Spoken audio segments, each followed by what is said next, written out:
Короче, бұл YouTube'та менің жеке проектім. Жалпы үйді бір түсіндіріп өтсең, көрсетіп өтсең. Үйді көрсетіп өтірген ба? 6 миллионның машинасы қайда? Бұдан былай гиф ойнатпайсың сен. Бұдан былай ойнатпаймын мен. Танымалдылық өзгертті ма? Көріп тұрып алмаймыз енді. Азамат Тұрсынбай как будтадан кетті ма? Иә, әрине. Бәріне сәлем достар, YouTube'та жаңа жоба, Жұлдыздан төмен. Бұл жобада блогерлер, әншілер, актерлар, ең танымал, мықты звездалармен сұхбаттасатын боламыз. Біздікі жай сұхбат болмайды, оқырмандарға нақты, керек сұрақтарды қоятын боламыз. Бүгін бізде қонақта блогер, вайнер, автор, және де квенщик MG Медичан.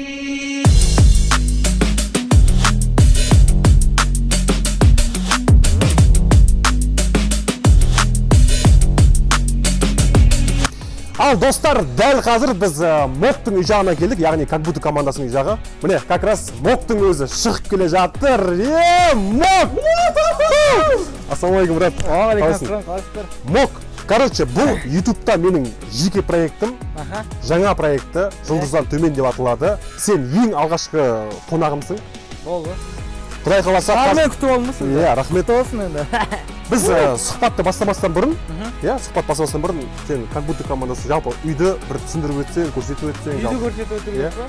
Бізде кілт жоқ енді, өстіп пикілдатып қазір ашып көрсететін болар. Иә.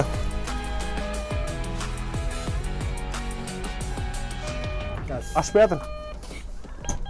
Съемка. Подъездің өзі әдемі. Көрдіңдер ма? Сен свет жанаттың бәрі еді. Үй енді бәрі енді тұрып жатыр да ше? Иә. Ұйқыларынан сен кішкене жерді алмай қоясың ғой, братан. Болды жерді. Көрсетемейді. Жылап тұрған жоқпын үйге. Иә, болды ғой. Кеттік. Үй мынау команда полный, мынау кухня, әнді... Полный, как будто осы жақта келді. Сценарийді деги!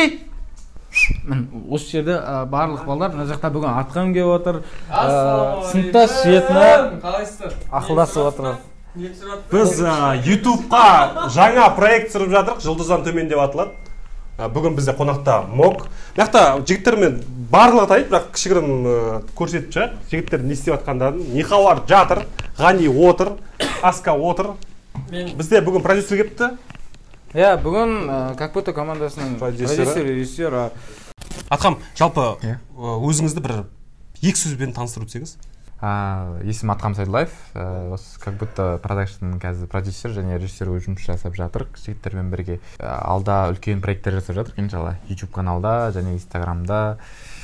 И в целом как будто продакшнның дальше развитиясына жұмыс жасап жүрген жігіттердің, еңбек қосып жүрген жігіттердің біріміз. Сыныптас сериалы жалпы полный енді сіз жұмыс жасап жатсыз ғой. Иә. Мойындау керек. 7 серия. Иә. 7 серияда жалпы қандай қиыншылықтар күтіп тұр? 8-9 өткені қазір енді 6 серияда самый андай нужный бір ең қиын кәдімгідей интригамен бітіп қалды ғой. 7 серияда қандай қиыншылықтар күтіп тұр? 7 серияда үлкен анонс қылып шығарып қойса болады. 50-50 төбелес деген темада. Қазақстанда көп массовый төбелестер ондай ешкім жасамаған шығар. Мединаның клипінде естіген болармыз. Сол көп адаммен төбелес деген сияқты. Осы 7 серияда сондай ауқымды бір үлкен масштабты төбелес болады. 7 серия. Дальше 8, 9, 10 уже мектептің арасында болады, мектептің аймағында. То есть мектептің уже сыртқа қарай шықпаймыз, ауқымаймыз темадан. И 25 майға соңғы выпуск болады деп ойлаймыз, иншалла. И одан кейін интервью форматында 11 серия біз сыныптас арқылы халыққа не жеткізіміз келіп жатыр.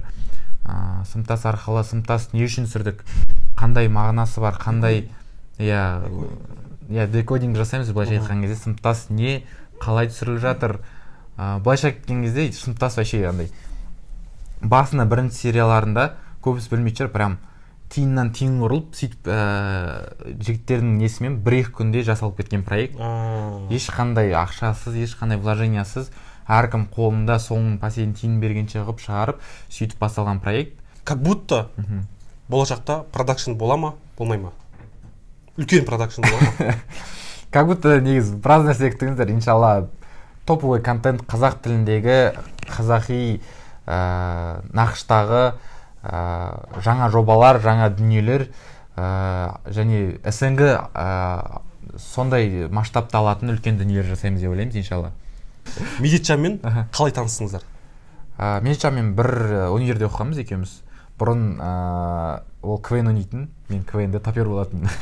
Тапер ол музыка болсатын? Музыка, сол жағынан жауап беретінбіз. Сол кезде танысқанбыз, содан кейін уже жігіттер өз карьерасын бастап жатқан кезде давайте сериал түсірейік, давайте осылай істейік. Мен ол кезде продакшнмен жұмыс жасайтын, өзім продакшн болатын.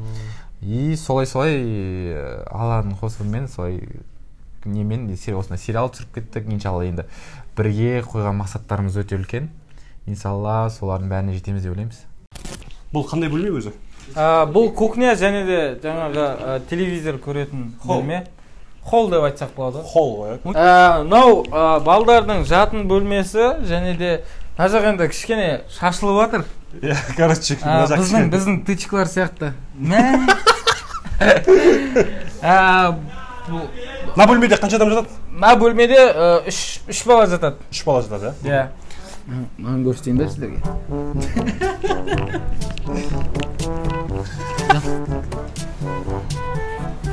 Кеше түнде жатқаны әлі тұрған жоқ. Дальше тұрмайтын жат болды. Бұл жақты. Мок, қанша бөлме үй? Үй осы 2 бөлме, одан кейін мына жақта үлкен жакузи бар. Мына жағын. Санузел ма, закузел ма, короче, пудыртылған. Осындай аппақ мрамордан жасаттық арнайы. Біздің балдар тазалық жақсы көреді, ақ түсті. Сол себепті ақ түсті есікке дейін, тіпті ілгішке дейін солай таңдап алған болатынбыз. Мына есік не? Бұл есік үйдегі екінші не? Бұл жақта енді душ. Камерашы бола. Мына жақ душ арнайы, сосын тоже уборная, жуынатын. Мына жақ біздің бөлме. Біздің бөлмені көрсетейін. Тазалықтар. Жинап үлгермей қалдыңдар. Жарайды. Жалпы осы бөлме мына жақта не? Ар жақ балкон, гүлдер, Диана мешкісі, косметикалары. Қазір Диана блогер, уже? Диана, кішігірім. Кішігірім блогер. Бьюти блогер, Бьюти блогер, иә. Өзінің арнайы косметикасы бар. Өзінің косметикасы бар. Магазиным бар. Магазині бар? Магазині бар, иә. Торговый центр бар өзінің. Сәттілік тілеймін. Үй осы жалпы, дизайны бәрі өте тамаша, өте әдемі. Айына қанша төлеп жатсыздар? Бұл үйге айына 350 мың теңге, одан бөлек коммуналмен 400 мыңдай.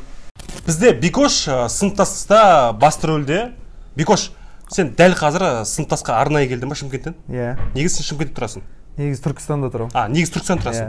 Бірақ сыныптас үшін арнайы келдің Алматыға. Сыныптас үшін де келдім, негізі бірақ одан бұрында балдармен біраз проектте бірге жүргенбіз. Жайдарман бірге ойнағанбыз. Айтпақшы, Мейчанмен бұрыннан таныстыңдар, Көршіміз ғой екеуміз. Көршісіңдер? Бірге өстіңдер деп. Бірге бұрында кішкентай кезде жайдарман ойнап бастадық сөйтіп. Міне қандай сәйкестік. Оказывается, бір-біріміз тастамай дегенбіз ғой. Тастамайды.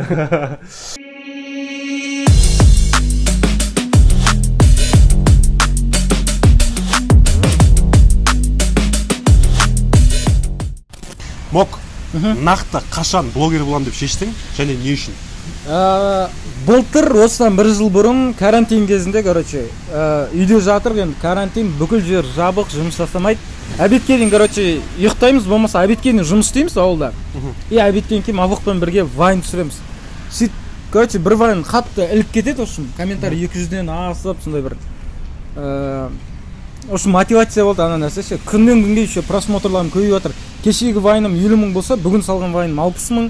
2-3 күннен кейін оларды қарасам 80-90 мың деген сияқты. Ол қай жылдар мен?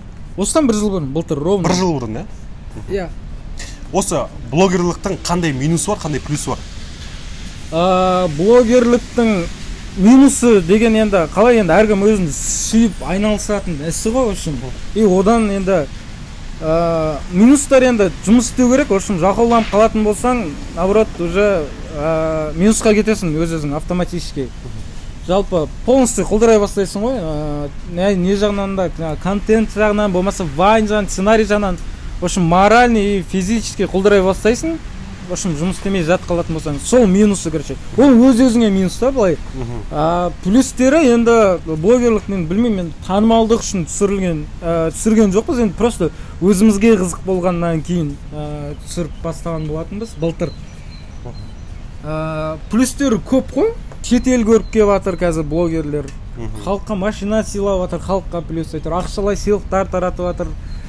Көп, в общем, плюстері көп. Финанс жағынан да, атақ жағынан да, в общем, көп жерінен, Иә. Мок, шыныңды айтшы, осы сені ше танымалдылық өзгертті ма? Танымалдылық жоқ, өзгерткен жоқ. Біреулер болады енді анда бір кейін араласпай кетіп, нямай кетіп. До этого қалаймын тура солайым ғой, в общем. Танымалдылық жоқ. В общем, просто халықтың көзқарасы өзгеріп кеткен ғой бізге қарай. Ал біз тура сол баяғы адамдармыз ғой негізі. Халық өздері андай болады, в общем, таныстар, достар, дос-балдардың өзі әйтеуір танитын адамдардың бәрі. Бұлар звезда бұлар. Интернетте бұлар жарады, прикол айтса деп. Сондай нәрсе өздері неғып болады да ше. Бұлар звондамайды, бұлар алмайды телефондарын. Звонит қой, бұларға жазылып қою керек, қашан болсын. Сөйтіп олар өздері неғып болады, айтыпсы, как обычно звондайды, аламыз, сөйлесеміз, бәрін бір дейміз ғой енді.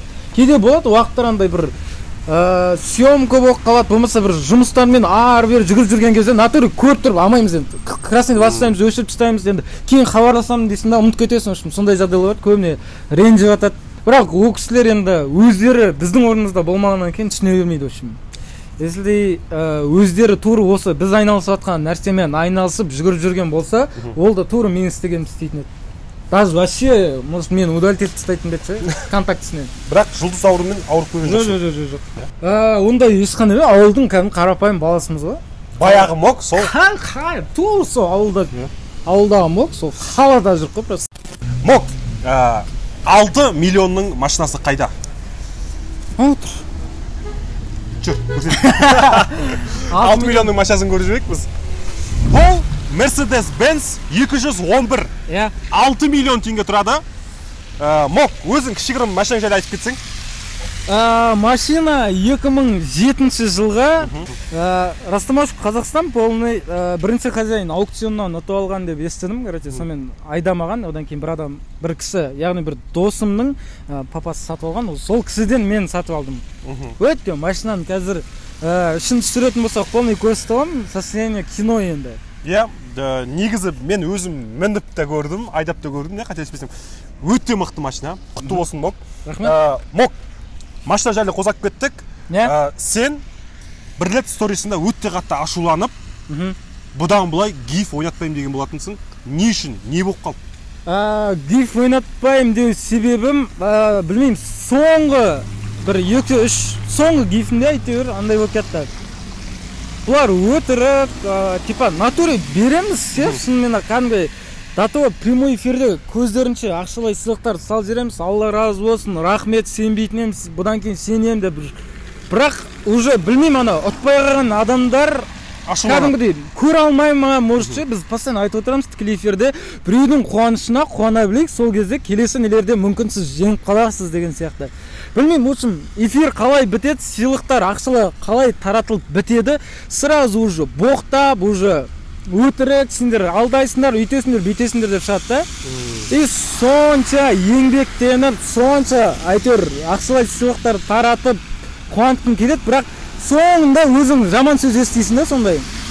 Бұдан былай өзің жаман, кім жаман, медет жамансың ғой, кім алаяқ дейтін сондай бір нәрселер шығарып алып. Қасқырдың аузы жесе де қан, жемесе де қан. В общем, сондай тұр. Одан кейін мен неғылдым, лучше бүйтіп жаман атты болғанша, обычно реклама алып, ары қарай сөйтіп жүре берген дұрыс. Вайнды түсіріп, Вайнын түсіріп, стористан түсіріп, сериалым түсіріп, солай жүре берген дұрыс. Сен былай ақша ойнатып, жаман, зат ойнатып, телефон, машина ойнатып, жаман атты болғанша, лучше осылай жүре берген дұрыс. Бұдан былай гиф ойнатпайсың сен? Бұдан былай ойнатпаймын мен.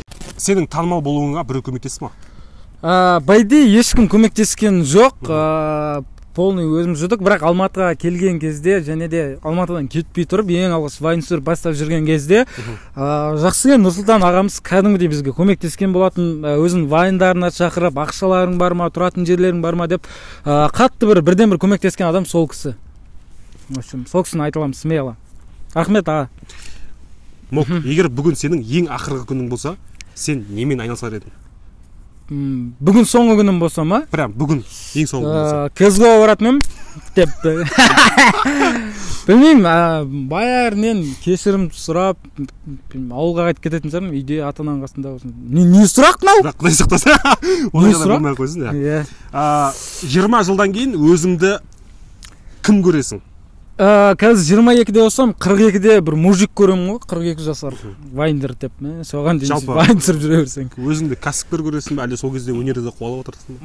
Может быть, сол по-любому осы салада жүреміз ғой. Осы кино саласында ма, может, актерство, әзіл де бір отбасының отағасы болып отыратын анық ағайын. Ең басты сұрақ, бірақ шынымен де жауап бер. Азамат Тұрсынбай как будтадан кетті ма? Жоқ, ол көбісінің қоятын сұрағы осы. Аза бір жерде жоқ болқаса болды, бір фотосессияда, может, бір съемкада, бір үйдегі бір вайндарда жоқ болқаса болды. Сразу Аза қайда, Аза бөлініп кетті ма, Азамен ұрыс қалдыңыздар ма, Аза как будтадан шығып кетті ғой, мойындаңыздаршы, айтыңыздар. Жоқ, Аза как будто командасында ешқайда шыққан жоқ. Просто бұйыртса енді Құдай қаласа алдағы уақытта Аза өз отбасы құрайын деп жатыр, соған кішігірім енді бейімделу деймін, отбасылыққа дайындық ретінде арнайы бөлек шықты. Енді ол рас, бөлек шыққаны командадан бөлек өзінің қазіргі қызымен бірге бөлек шықты. Бірақ командадан ешқандай кеткен жоқ, командамен бірге барлық кезде. Бірге жұмыс жасап жатсыңдар. Иә, әрине. Қашан соңғы рет жыладың? Мен негіз көп жылай бермеймін ше. Андай бүйтіп мұңайып біртүрлі болып қалуы мүмкін, бірақ көп не ала бермеймін. Білмеймін, мектеп кезінде шығар. Мектеп кезінде 11-ші класста бітіріп атқан кезде кәдімгідей кішкене жылағым көп. Жыладым ау деймін, походу, кәдімгі қимай, мектепті қимай. Айтпақшы сен мектепті қызылмен бітірдің, иә? Мектепті алтын белгі бітіріп, но бірақ 2 сабақтан бал жетпей қалып, ақтай алмай қалдым. Бірақ үздікпен бітіргем. Оған дейін үздік. Любой сұрақ, 8 жердегі жетім 56 братан. Ең соңғы сұрақ. Бірақ шындықты айту керек.